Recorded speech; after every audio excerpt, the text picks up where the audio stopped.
Hi, everyone, and welcome. Thank you for joining us today for our part of our global webinar series. My name is Niven Reddy, and I am GAIA's Africa Regional Coordinator.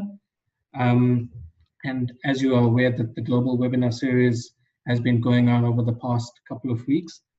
So GAIA is holding a global webinar series to share our collective expertise on issues we work on, ranging from consumption, plastic pollution, zero waste, impacts of waste incineration, and environmental justice struggles.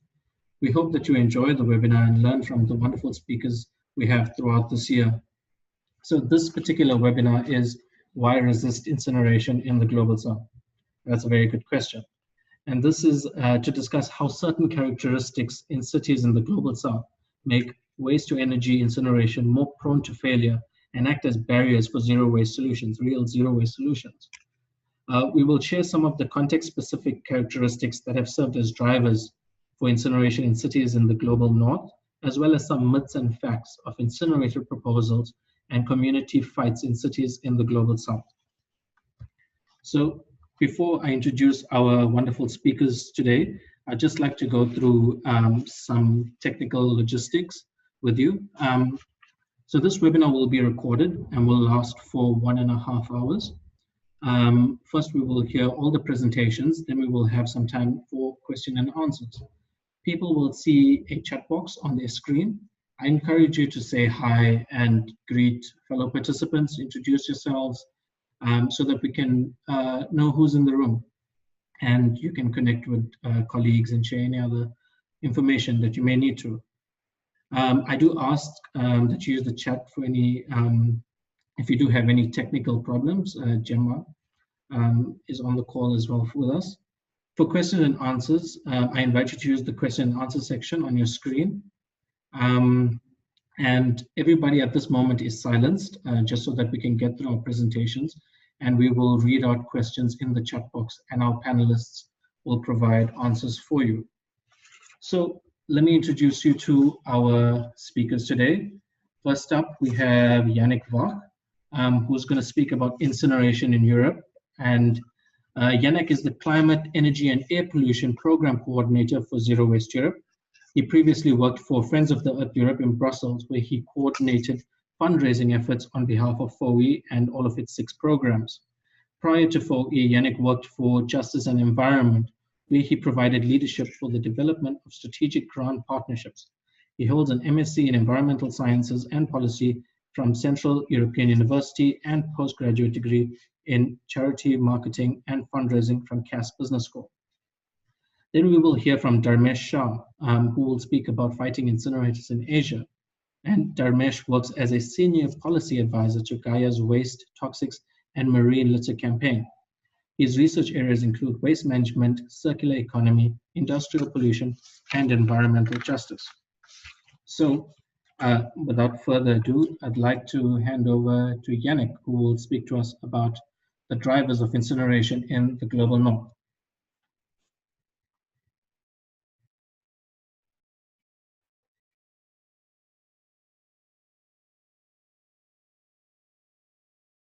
Okay, so can you now see? Yes.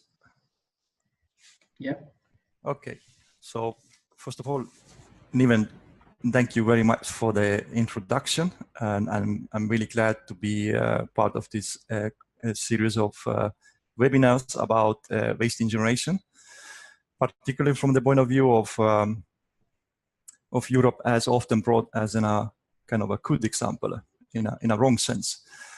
So so I'm going to speak very shortly about what are the reasons for Europe having a lot of waste incineration plants and doing a lot of incineration, and then start talking about what are some of the consequences and where are we, what are some of the new developments in terms of waste incineration. Quite recently, there has been quite a lot of interesting things happening, and I would like to share those with the global audience.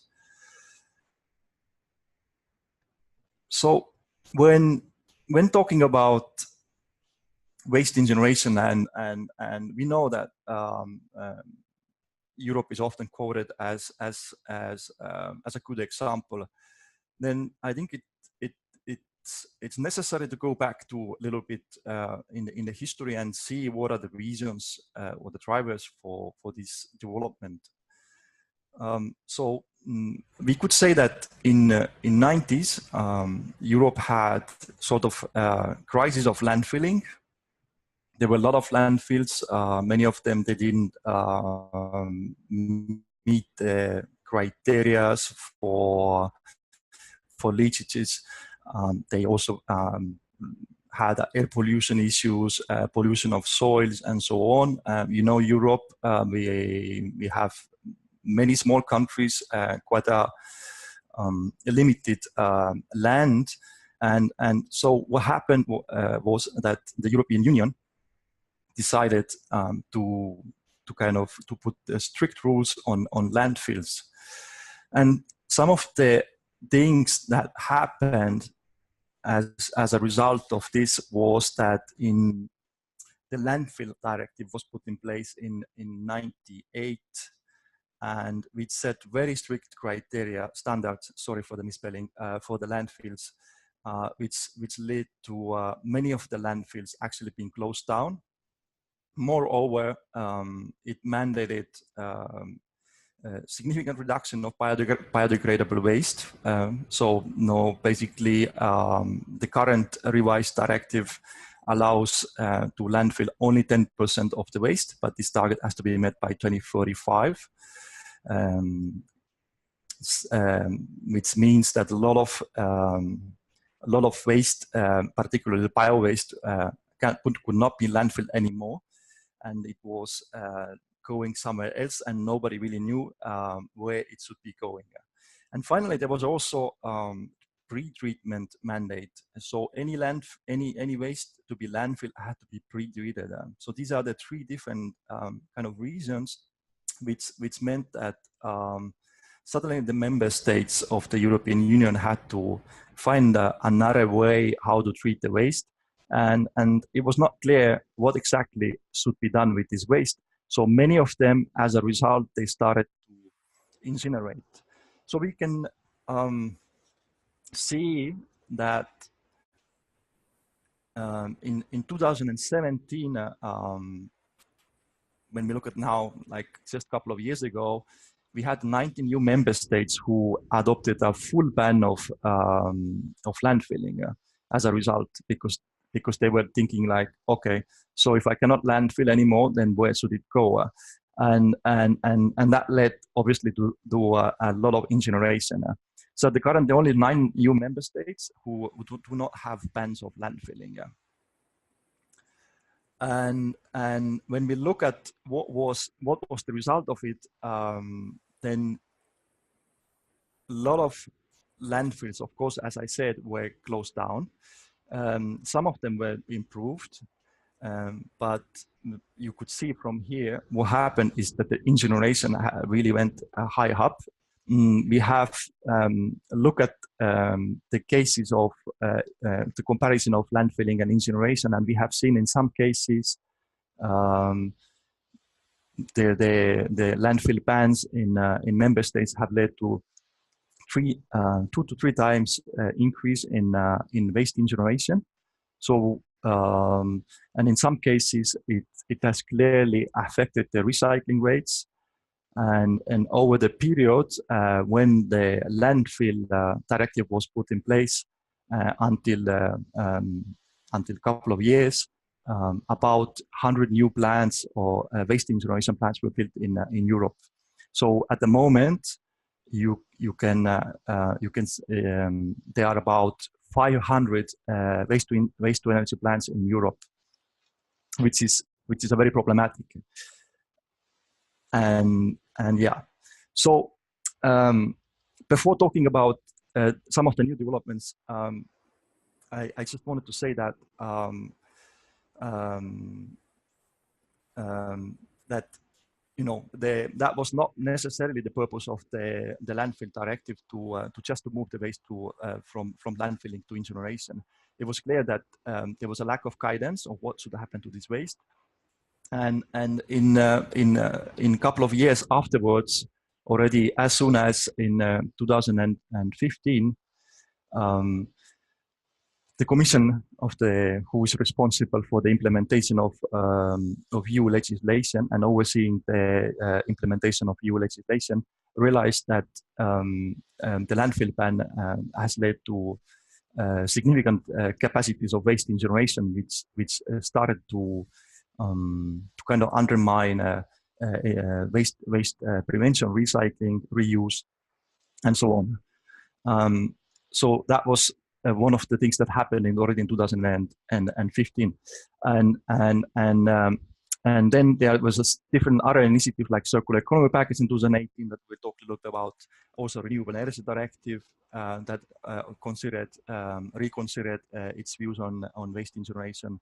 Some of the EU funds, and also finally, I wanted to mention the sustainable finance. I will talk about each of them quickly to let you know what happened in the EU.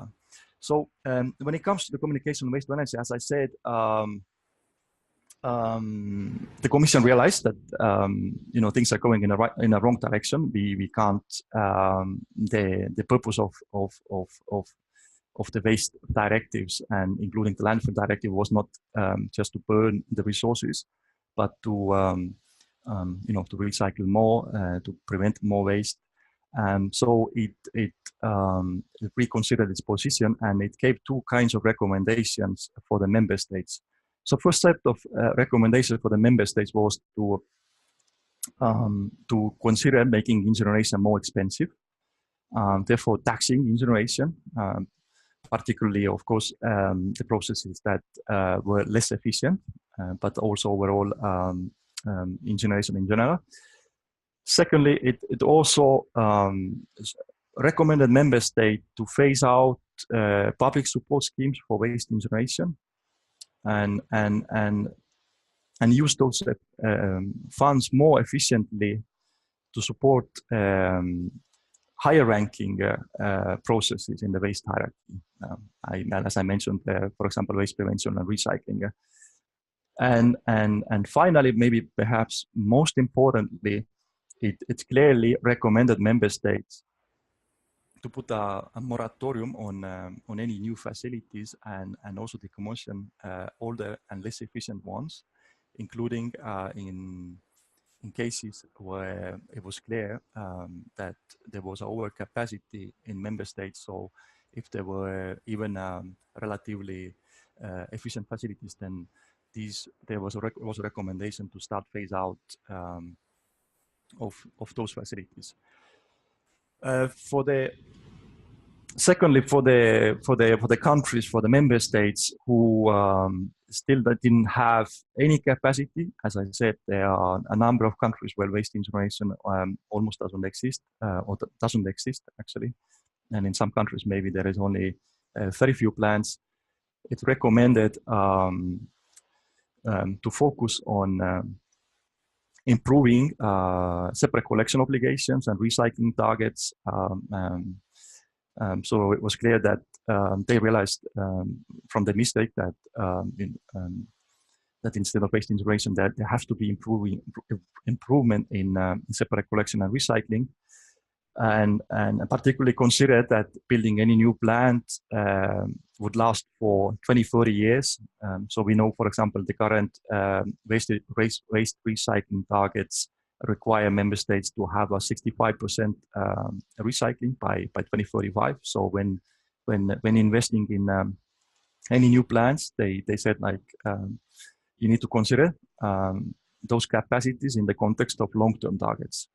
It also recommended to take into consideration other capacities that exist in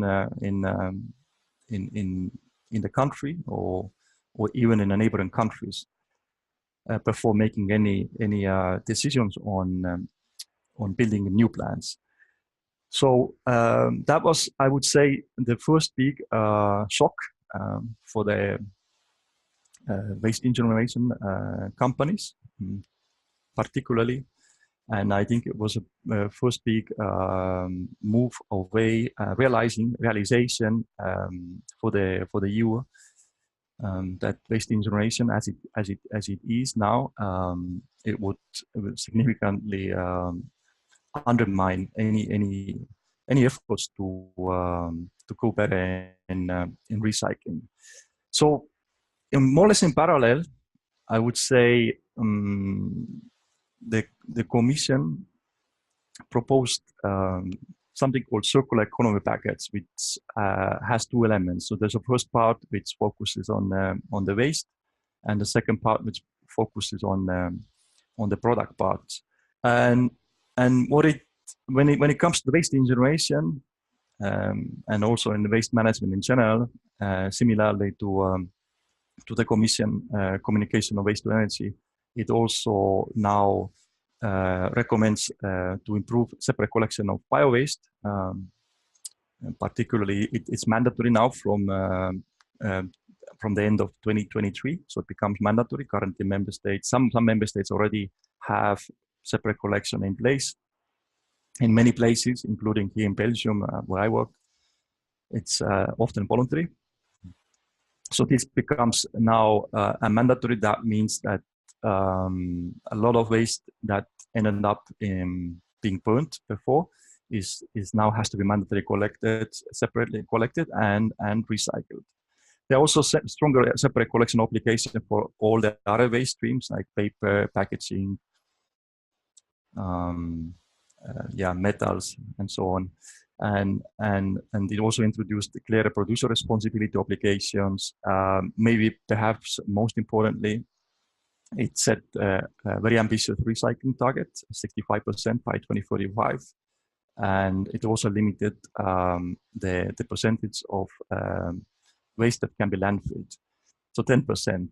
One of the key messages of the circular economy package was that we need to prioritize material recovery.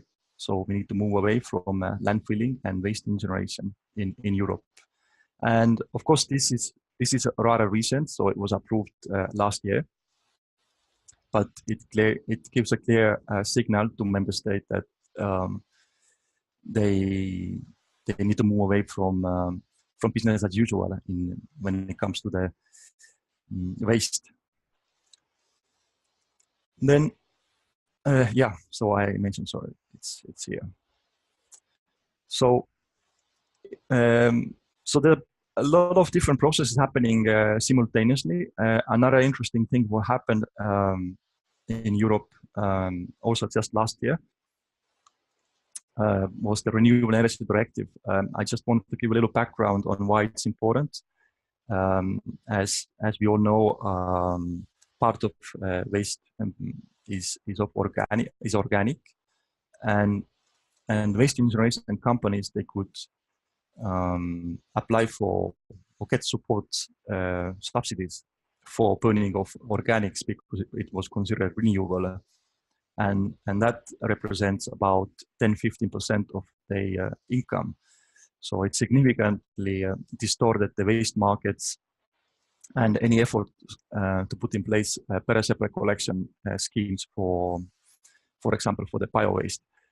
A lot of bio-waste is still found in as a part of the residual waste, so-called residual waste, mixed waste, which is mainly burnt in waste incineration plants.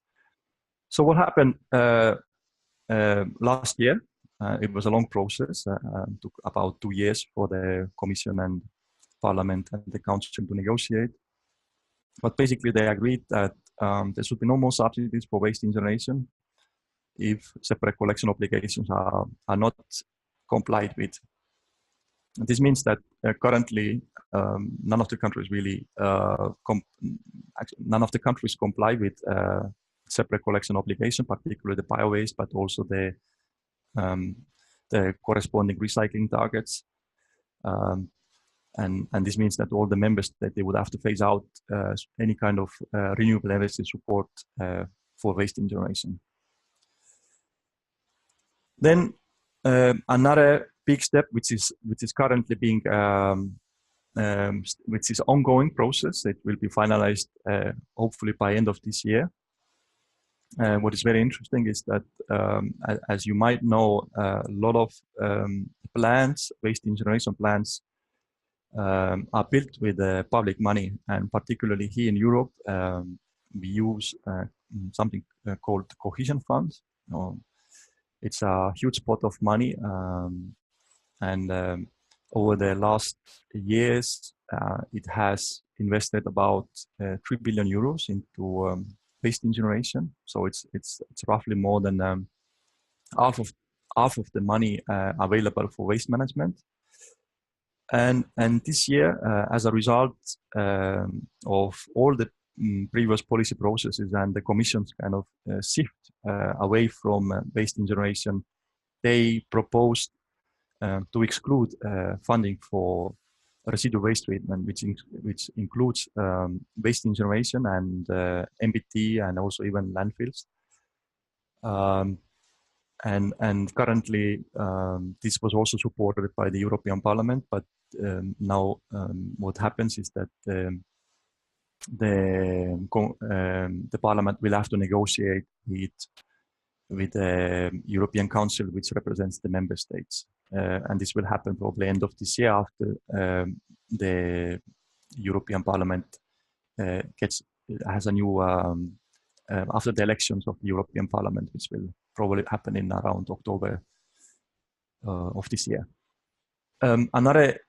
Another interesting development when it comes to the EU funds is something called Invest EU, which is also a big pot of funding, which pulls together about 600 billion euros and has also funded a lot of waste incineration related projects.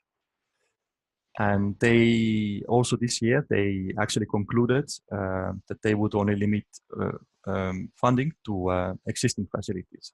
So no more new plants, but still allowing some funding into existing facilities in Europe.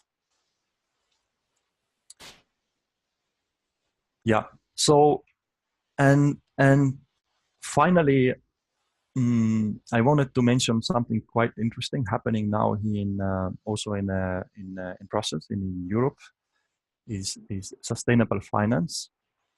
So the Commission realizing that in order to move towards and to reach sustainable development goals, it's not enough to have public funding. So they also want to mobilize private funding. So they came up with a strategy to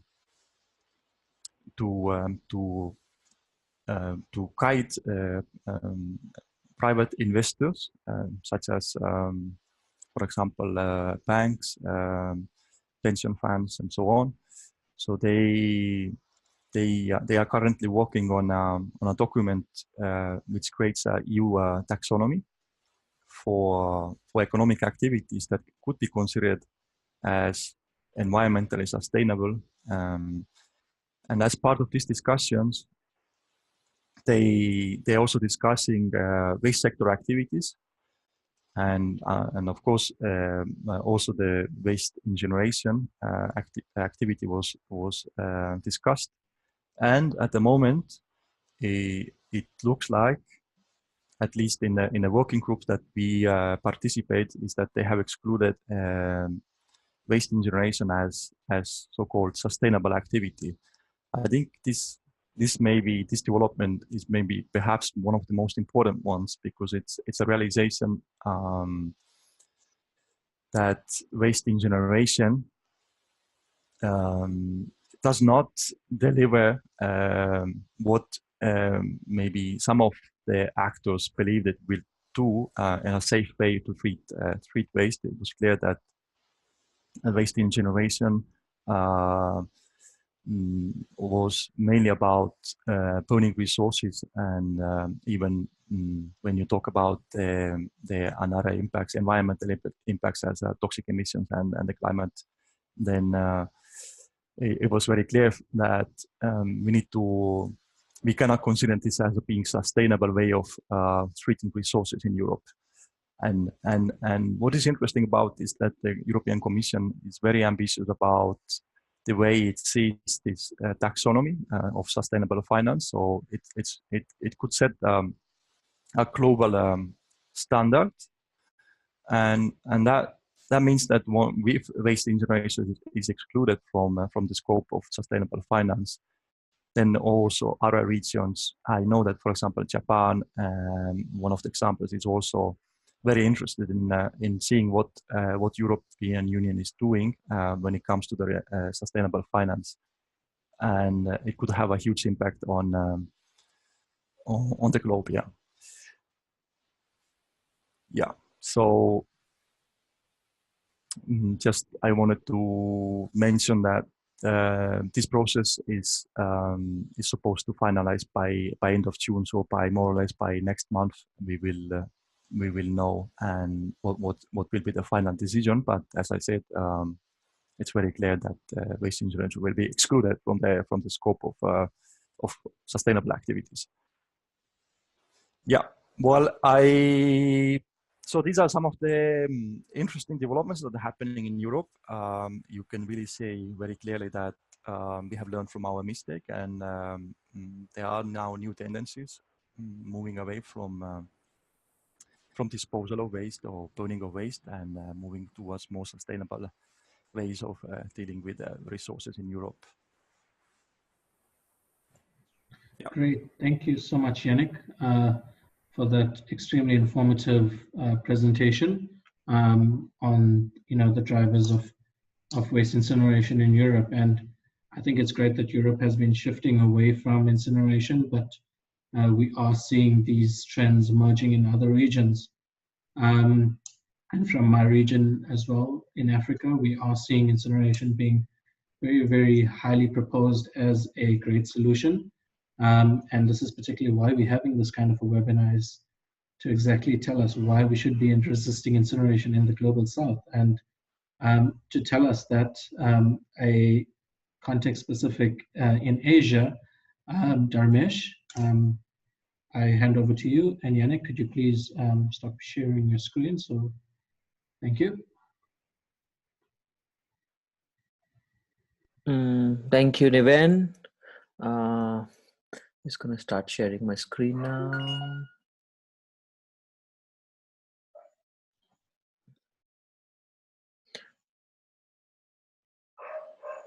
So can you see the screen? Yes.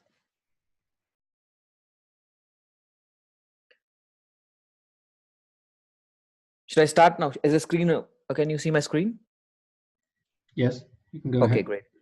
So thank you, Yannick, for that wonderful background. And unfortunately, I should start by saying that we are not learning from our history.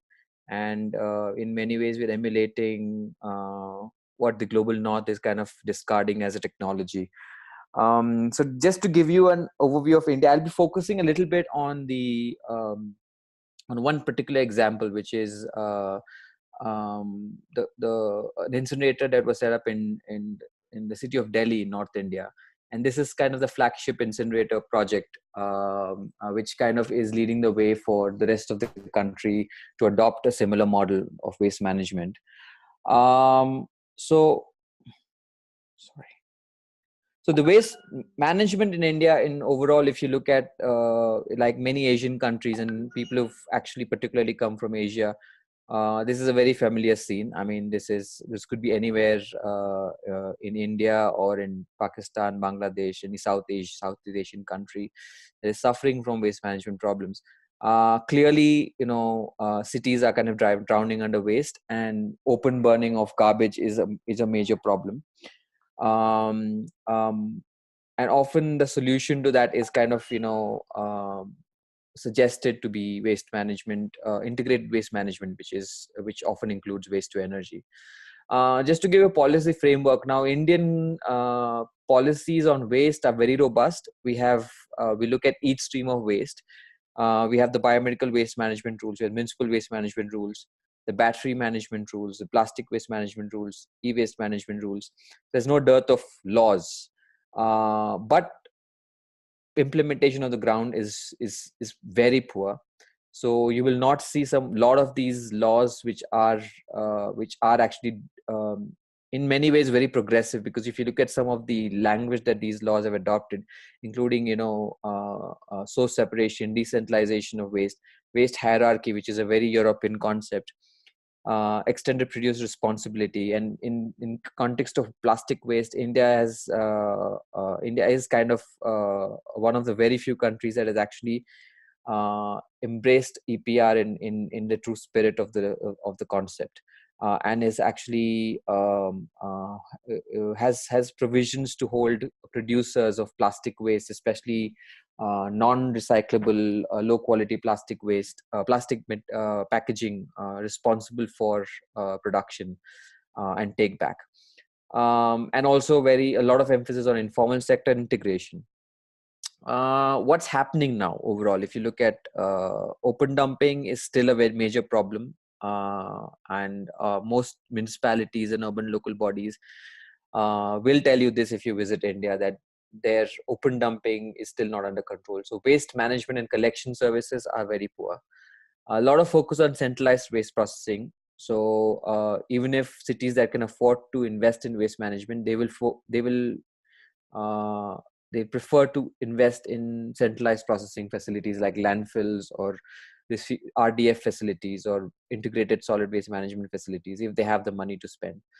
And despite several failures, which I'll talk about later, there's a countrywide revival of burning projects, which could be anything from pyrolysis, gasification, or ancillary industries like RDF, cement co-incineration. This was especially given a big boost after the UNFCCC, which kind of, the United Nations Framework on Climate Change, the CDM mechanism, which recognized waste to energy and RDF and all these end of pipeline solutions as climate friendly and provided some support to them. We had a campaign on that long time back. Now, of course, the whole CDM market is no more relevant, so but that's what kind of led to the surge in the proposals that we're seeing. And where we're seeing changes is mostly where citizens have come together and demanded that their cities be free of waste to energy incinerators, and focusing on source separation and separate stream management. So the city of Delhi, if you look at, so this is, like I said, the flagship. So if you look at the on the right hand side, is a city of is a locality of Okla, which is where the first flagship project of the country was set up. And the one you see above that is the second one, and on the left hand side, Narela Bhavana, which is the third one. So these three facilities are operating in Delhi right now. And the first one that was set up in the first ever incinerator in the country came up in a place called Timarpur, which you see on the upper right corner. And this was set up in the year 1987 at the cost of $4.4 million by a Danish company called Volund. And they proposed to burn 300 tons of waste and generate 3.75 megawatts of electricity per day. The plant ran only for 21 days. It just could not handle the quality of waste that was being sent in. Again, a classic example of a copy-paste technology. The problem was with calorific value of waste, and most Asian colleagues will agree that our waste is just too wet, so they just could not handle it. Our calories were only 600 to 700, and the incinerator required over 1,400 calories. Ultimately, the project had to be shut down in 1990 July, but not before the government had incurred an additional cost of $278,000 in maintenance and insurance. But this was not enough of an experience for the government to kind of say no to incineration. So the revival of incineration happened in waste to energy in India happened in the year 2005 in a company called Island FS, which is Infrastructure Leasing and Finance Services, which is now a company which is bankrupt currently as I speak. They gave them a contract to put up an improved plant in the year 2005. And if you look at this third paragraph, I've put that on the presentation because I wanted you to see the number of companies that are involved. All the ones in the bold are different companies and subsidiaries. So no investor wants to directly be involved in waste management, especially in waste to energy, because it's a very risky business as we speak. As an investment. So it's a high risk venture, especially if the laws on pollution control are applied very honestly. So this particular incinerator in Delhi, it's a very badly run incinerator. I'll show you more examples of how badly it's run in the next few slides. But this is a classic case of how companies that are not sure about how the investment is going to fare in the future, or about the environmental liability that it might cause, create these corporate whales. So you have subsidiaries of subsidiaries, and then joint ventures, which are special purpose vehicles, ultimately implementing the project on the ground. So if things were to go wrong, as I'll show you in the future, in the next few slides, if I were to sue a company that is running it, it can easily render itself insolvent and bankrupt and move on. And I would not know where to go in case there is an accident at the plant. And this is a very classic, and this is something that we've experienced in the city of Bhopal, where a major plant, a gas leak happened and killed 8,000 people. The corporation responsible for that used a classic corporate veil to evade liabilities. And this is what we noticed in this Okla project as well, and in the other two projects. Now, according to the just a bit of a background on what the project proposed to do, there were two elements of the project. One was in North Delhi, where they wanted to set up a refuse-derived fuel plant, which is basically collecting all the waste there and processing it into briquettes or pellets. And that was to be transported to the Okla plant, which is in South Delhi, by trucks and vehicles, in a 1,300 tons per day incinerator, which was supposed to generate 16 megawatts of power. Even when it was being proposed, there was a massive fight by the local communities, especially those living around the incinerator. They didn't want the plant in their locality, but the government still bulldozed it through. They used a lot of coercion. Ultimately, the plant was set up, but not within a few months. We saw that the community around it was experiencing massive emission spike, especially in particulate matter and other heavy metals and hazardous substances. And we've done some tests to show this, the amount of toxins that were in the air. And ultimately, we saw that the government, which was earlier standing behind the plant, suggesting to the media and to the general public that this is a very good venture. The city of Delhi needs it because our waste management system is in shambles, and this is the only thing that can save us. Ultimately, they ended up sending a notice to them because it was seen to be polluting beyond standards. So you see some more examples of how. So ultimately, the National Green Tribunal, which is the environmental code of the country, they fined this particular plant 2.5 million rupees for violating emission norms. And the other two plants, which were set up following this, the Okla plant, were also known to be causing severe pollution in Delhi. And was linked to, of course, Delhi, as you all know, is one of the top polluted cities in the world. And these three plants were known to significantly contribute to the air pollution in the region. And according to one study that the government of India, the Central Pollution Control Board, which is the regulatory agency of the government, they carried out dioxin emission tests. And this was very interesting because none of the labs that that have been funded by the government have this technology. So they had to outsource it to a different agency or a different lab, a private lab, and they carried out this. So just imagine the condition in countries like India, where the regulatory authorities are not even equipped to deal with a lot of these toxic emissions or even monitor them on a regular basis. But we're still giving a go ahead to all these technologies which emit these things. The dioxin levels from this particular plant, the Okla plant, was 124 times above the emission limits, which is very high. And this was confirmed by a study by the government themselves. So it's not a private agency, but the government commission study. And then we carried out, GAIA and the other group that I work with, the Community Environmental Monitoring, we carried out a particulate emission study in the ambient air around the plant. And so if you see on the left, there is a small machine that we use. This is a low volume sampler. And in the background, you'll see the chimneys of the plant. And this is almost like less than 100 meters from the plant. So this is a terrace of a resident living around the plant. And on the right hand side, you'll see two filters. The white one is what we put in before the sampling begins, and how it comes out 24 hours later. It's completely black. And these are PM 2.5 particles, which are very fine and go directly into your lungs. The findings of the study. So we found high levels of lead, arsenic, mercury in the emissions. These were just heavy metals, because that's what this machine tests for.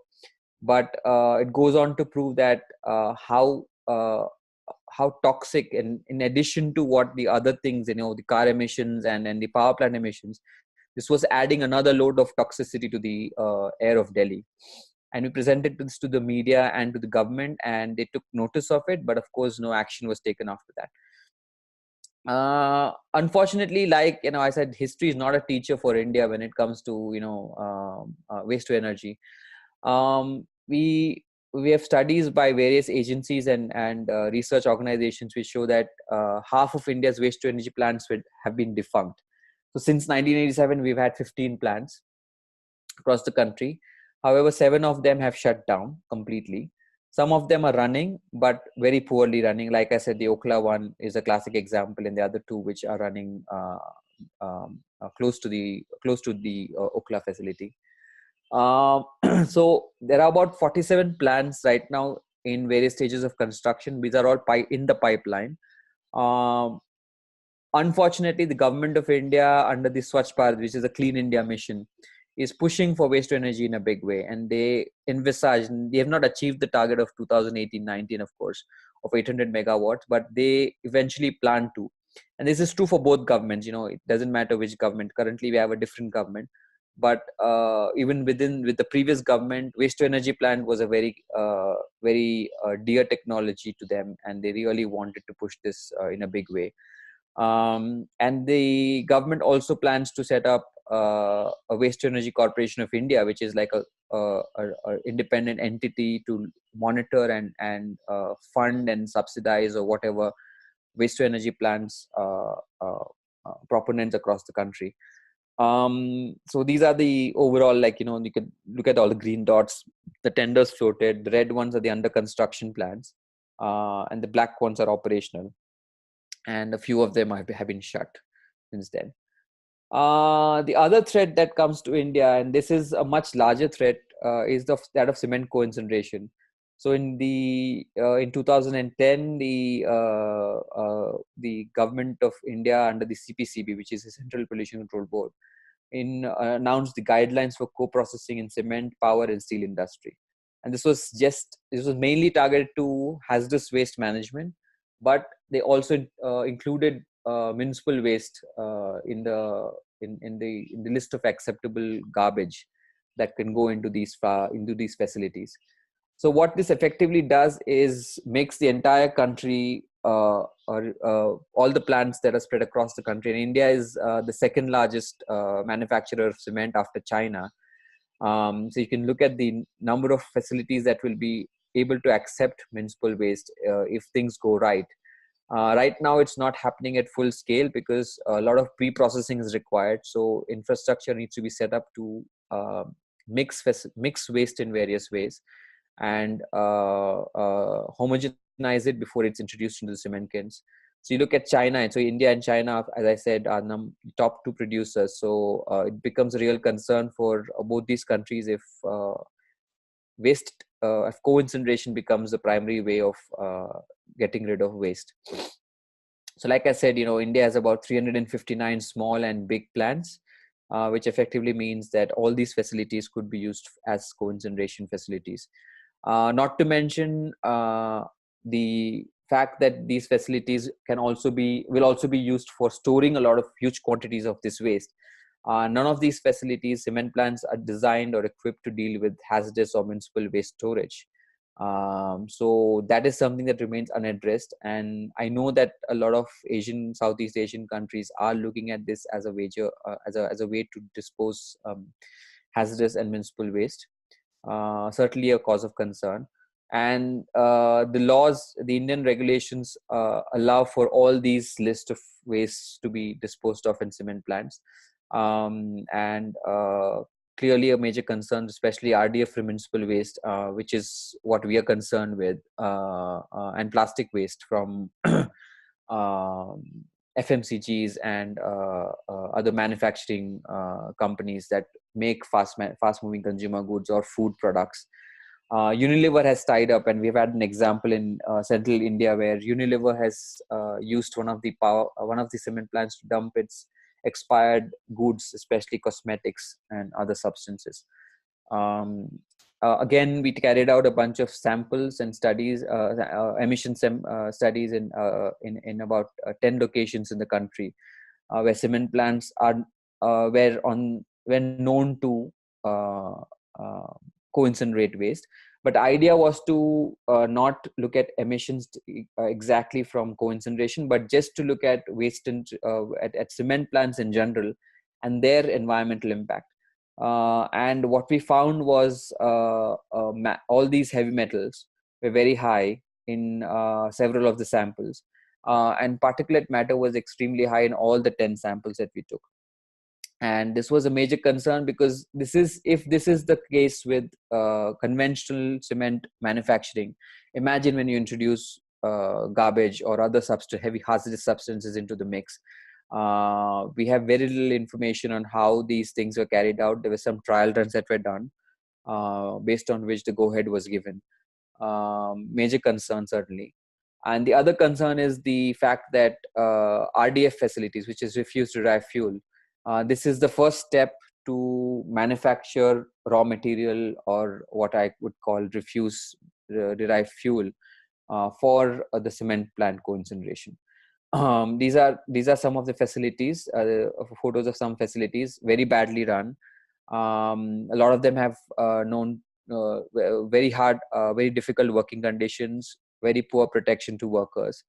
There are 10 facilities across the country. 6 were shut down due to fires because of the way the garbage was being managed on site. Spontaneous combustion. This photo you see was of a site that I was visiting as part of a film crew, and it just caught fire in front of our eyes, and the whole plant was shut down the next day. This is a classic case of mismanagement of waste. Unfortunately, RDF experience with RDF across the country has not really helped the government kind of look beyond that and look at other technologies to manage waste or other approaches. They still have a lot of trust in this technology, mainly because a lot of European companies are now kind of coming into the country, into the market, and offering quote unquote better technologies. So yeah, that's about it. That's my overview. We can move on to the next stage, I guess. Thank you, Dharmesh. Thank you very much for presenting on the incineration challenges in India. And I know that we were meant to have another speaker, Alejandra, tell us about a case study of the resistance to a proposed incinerator in Chile.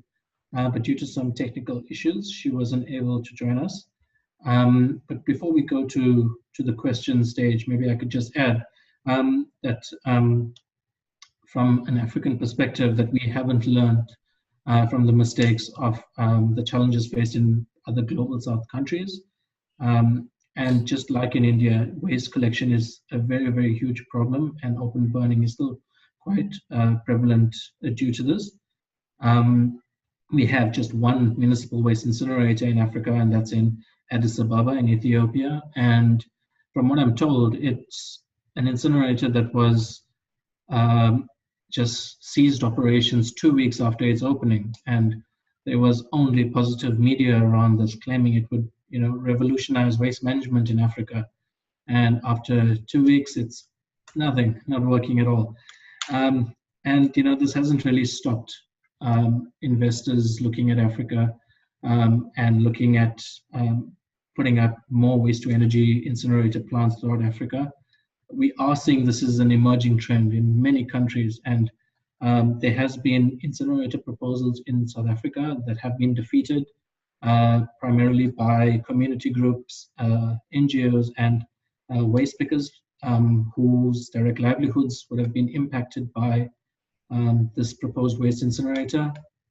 And I think Dharmesh touched on it, that in the global south, there is a high volume of wet waste, and this large amounts of organic waste means that the recyclable materials that were meant to be sorted out first would be just burnt in the incinerator anyway in order to make it commercially viable. So again, I just want to thank our two panelists for speaking today, and maybe we can move to the question and answer section. So you will see a Q&A bar at the bottom of your screen, and you can ask questions, and you can direct it directly to Dharmesh or Yannick, or I can direct it for you. And just a note that all presentations and a link to the recorded webinar will be sent to you after this webinar. So yeah, the floor is open for questions.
Okay, there are no questions so far. I know that our panelists did a wonderful job at presenting, but if you do have any points of clarity, you're welcome to ask them.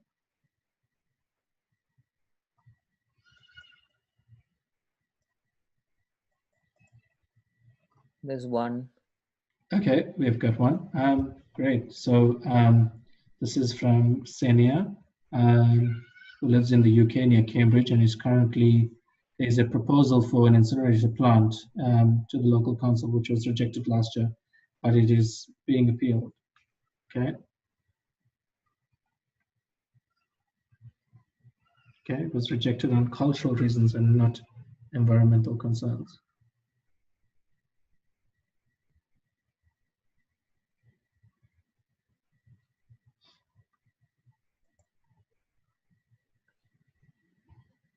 Oh. Okay, Dharmesh, there's a question for you while we wait for Ksenia to finish her question.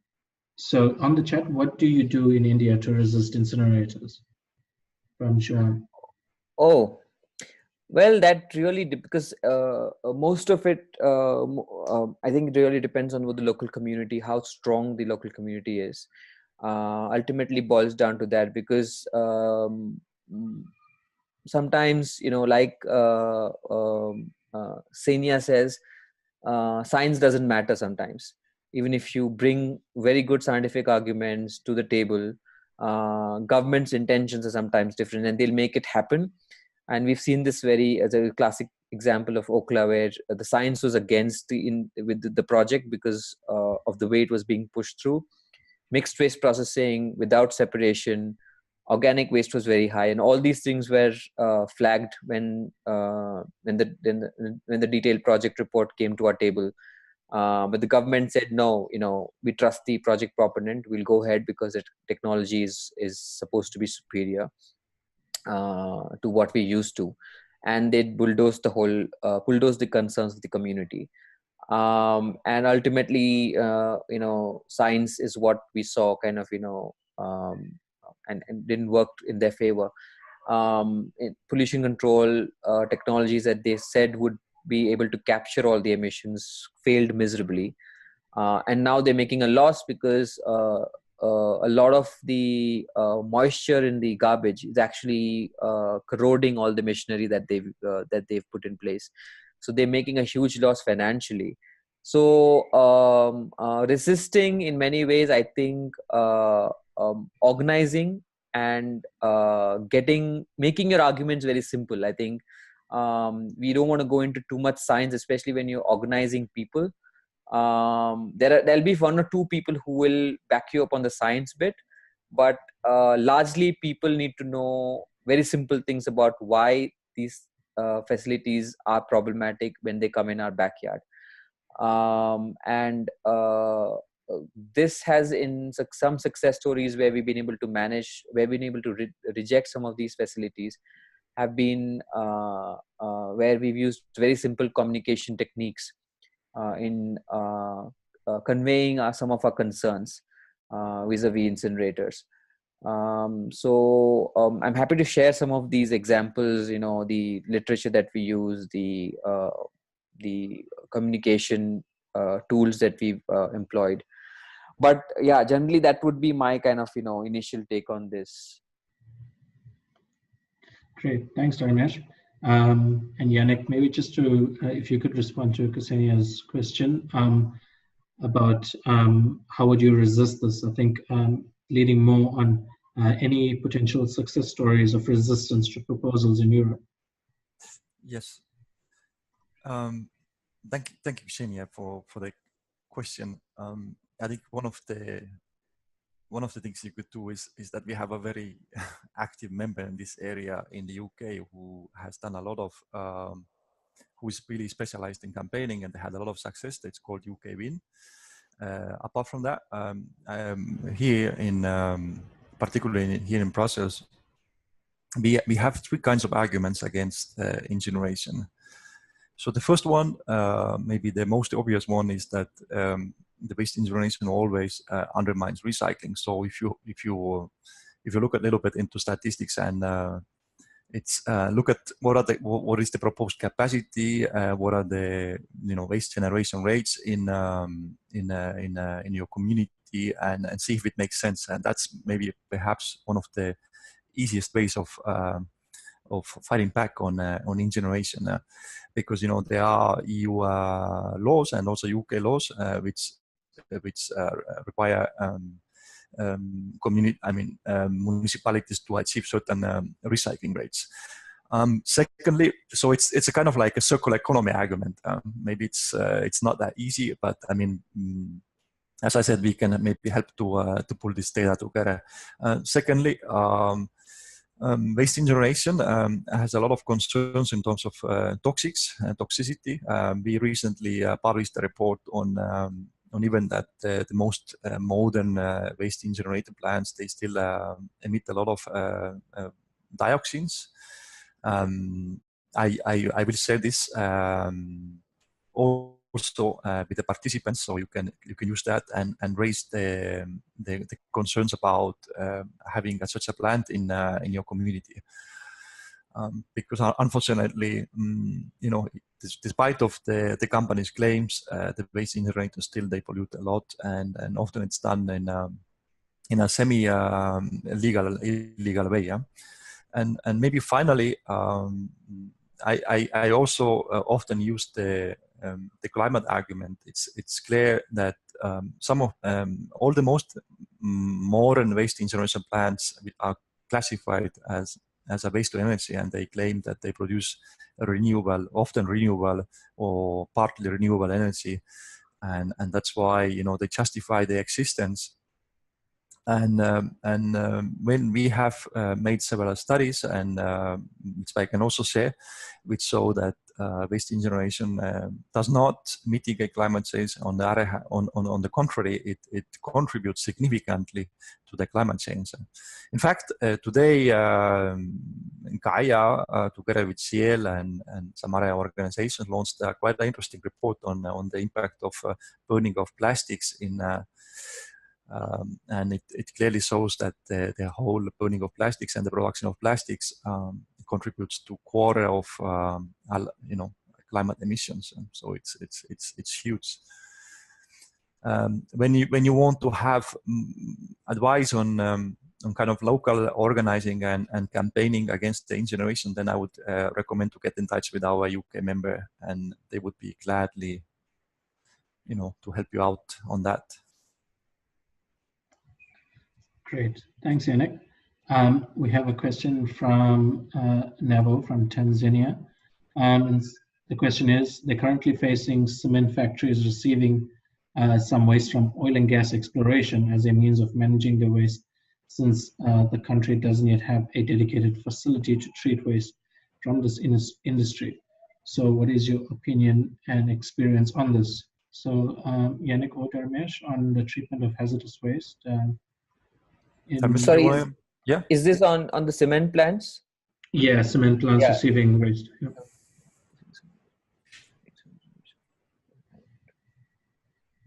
Yeah, so this is a very very common issue in the global south, and again, I think we have a lot of European agencies like GIZ and others to kind of blame for pushing this, especially assisting our governments to kind of use the cement kilns as waste disposal facilities. It's a very problematic, and we have a whole report on this actually on cement co-incineration that GAIA and CEM have produced together. I can share it as part of the resources. You can look at the various issues, and all the arguments have been laid out in that. What are the things that you have to be concerned about if you are living next to a cement factory, or if your cement factory is burning any kind of waste? Of course, emissions are a major issue because cement plants don't have the emission or pollution control mechanisms that an incinerator is supposed to have in place. They only bank on high temperatures, which is an argument, of course, because cement kilns have to operate at very high temperatures. But that does not mean dioxins are not produced, because it depends on where you introduce the waste. There are the various stages of the cement plant where you introduce waste, and dioxin formation is possible. The much larger concern is handling of waste on site, which is what we should be concerned at, because if it's huge quantities of hazardous waste that's coming into the facilities, untrained workers are managing it and handling it. Spills and leakages are possible, and we've seen this in some places where unsafe conditions, unsafe storage approach was used, and which has led to leakages, especially of hazardous substances. So certainly not a bad idea. Certainly a very bad idea. Sorry, and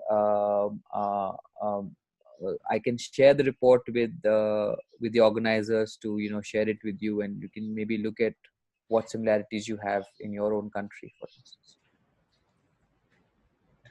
Great, thank you, Dharmesh.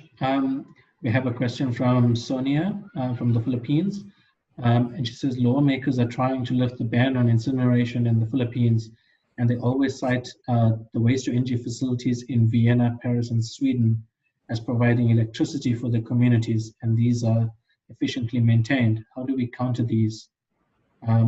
So yeah, Yannick or Dharmesh, how do we counter this narrative that electricity is provided by waste-to-energy facilities, and that, or even more as motivation to lift a ban on incineration in the Philippines?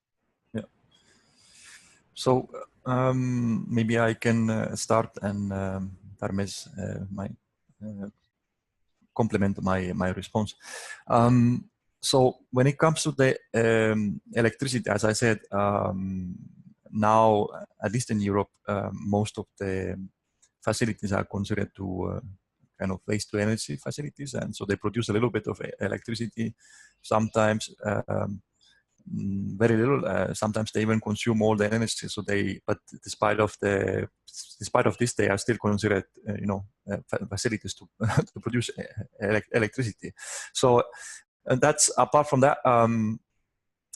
I think one of the main arguments, as I said, for this kind of facilities is that the electricity produced has an extremely high greenhouse gas impact. And what is interesting is that now here in Europe, we have set climate neutrality goal by 2050. So by 2050, Europe should go net zero emissions. And that means that any electricity produced has to really cut significantly its climate impact. And there are already some countries who are setting requirements for any electricity produced. And like, for example, in the UK, where they have set a threshold for greenhouse gas emissions from electricity produced, and it's very clear that waste to energy plants, they are not going to meet these criteria, this threshold. So I think this is an argument to use, and particularly in the context of knowing that we only have 11 years to react, and waste to energy plants do not contribute to climate mitigation. They instead, as several reports have demonstrated, they significantly make it worse. So I think this, I have shared some of the reports with Niven, so I hope he will then put it as a follow-up to this webinar. Great, thanks, Yannick. Dharmesh, do you want to add to that? No? Okay. So moving on to the next question. So we have two questions from Nevo and Lusanda about medical waste incinerators. So Nevo says in Tanzania that local governments are being advised to ensure that district and regional hospitals have their own small-scale incinerators for medical waste. So Dharmesh, this is more for you. What is your opinion and experience on this practice, and what alternatives are working in other developing countries? And maybe just to link in Lusanda's question, she says in Africa, the excuse for medical waste incinerators is to deal with anatomical waste. Is there a different approach in India and Europe for dealing with this type of waste? Well, in India, the approach is not very different. But the fact is that with medical waste, only a small percentage of the waste is infectious. And unfortunately, what happens because of bad policies and because of bad implementation, source separation, which is also key in municipal waste, does not happen in hospitals. And often all the waste is mixed, and the anatomical and the infectious waste contaminates all the other streams of waste, which is just general waste, as if I may call it that, which can be recycled, which can be brought into the municipal stream. But unfortunately, hospitals don't do this, and governments don't enforce this basic logical initial step, which makes it very problem, because the issue is that a lot of technologies out there which are completely non-thermal technologies, non-incineration technologies that can deal with medical waste in a sustainable and environmentally sound manner. We have a very good example, and Healthcare Without Harm is an organization that you should be looking at. And I think in Africa, Groundwork is a partner with HWH. In India, they work closely with a few hospitals. In Philippines, they've done extensive work. The flagship HCWH project is in the city of Kathmandu in Nepal, where a hospital has gone completely zero waste, and they've managed to use biogas which is basically a anaerobic digestion to treat their infectious body parts and anatomical waste, basically. Very interesting, a lot of interest in how they've been using that. So certainly, again, resources are available. There are ways to do this without setting up incinerators. Incinerator is a very kind of a lazy approach, which governments love to take. But if you look at the health implications of setting up an incinerator in a hospital, and these are small incinerators, so their pollution controls are going to be very poor. And my biggest argument against this would be, especially in hospitals, and where you have people being treated for ailments, exposing them to this kind of emissions is very, very problematic. And many incinerators, certainly not. This is something our cities are also trying to push. But we can just imagine, if you have 50 hospitals in the city, then you have 50 incinerators burning. Mostly, I think, if you look at medical waste, a lot of PVC is used, and burning PVC in these small incinerators, very problematic, extremely dangerous. So if you're working with your local governments and with your hospitals, there are ways and there are very good examples that can inspire a positive change, I guess.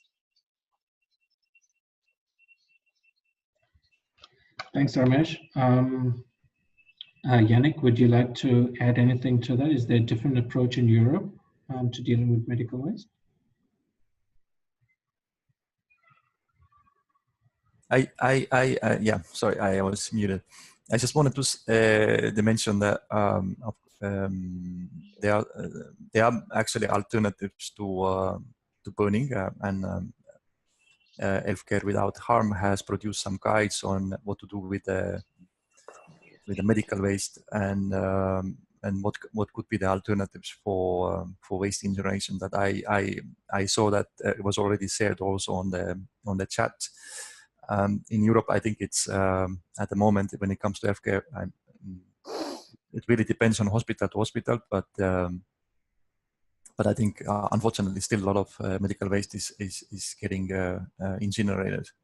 So this is something that we still have to also work on, and it's a we could say maybe more delicate issue, because the fact that it's a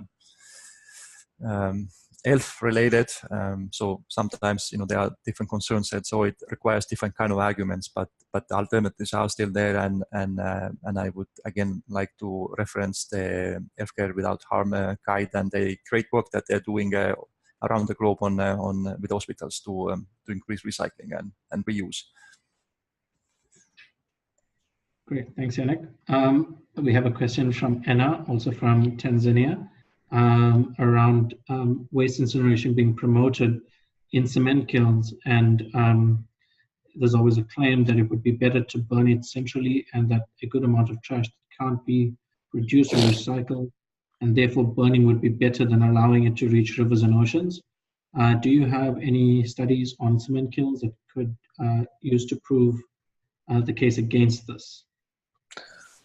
That's the second part of the question is very difficult to answer, because the problem is, of course, fundamentally cement plants are polluting, and all the countries that have cement plants and communities that live around cement plants will tell you that, even without waste incineration, co-incineration.